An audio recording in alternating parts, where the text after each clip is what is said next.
The battle over DACA has taken another turn. A federal judge in Maryland has ruled the president's plan to phase out the program is legal. In his ruling, the judge said he hopes the president and Congress will now work on a long-term solution. In the meantime, Colorado Congressman Mike Coffman has another plan. He's proposing what's known as a bridge bill that would protect DACA recipients for 3 years. That would give Congress more time to find a solution without risking mass deportations. Tonight, Kelly Worthman is at Metropolitan State University. Kelly, you talked with a DACA recipient who's too busy with her own goals to focus on the politics. Jim, the student I met with here today is one of the first to ever earn a special scholarship that funds the education for DACA recipients. That has her zeroed in on earning her college degree no matter what happens in Washington.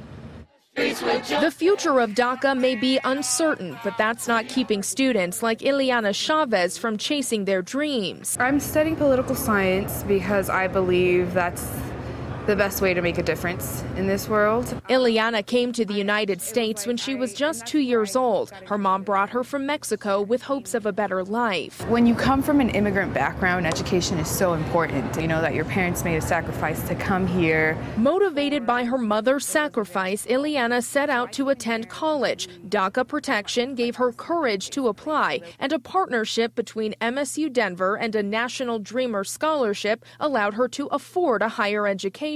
I wouldn't be where I'm at now if it wasn't for the Dream US Scholarship. It saved my life, I think. With DACA's future in question, Iliana says many of her immigrant classmates worry what their own future holds. The mental health strain is definitely there.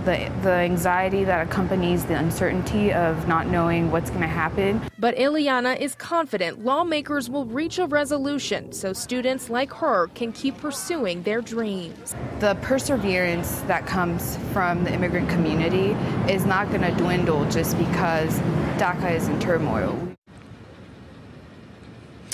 As for the Dream US Scholarship, MSU Denver is one of just 3 colleges here in Colorado that accepts the scholarship. CSU, as well as Community College of Denver, are also partner colleges with that special scholarship. Reporting live in Denver, Kelly Worthman, covering Colorado First. Kelly, thank you.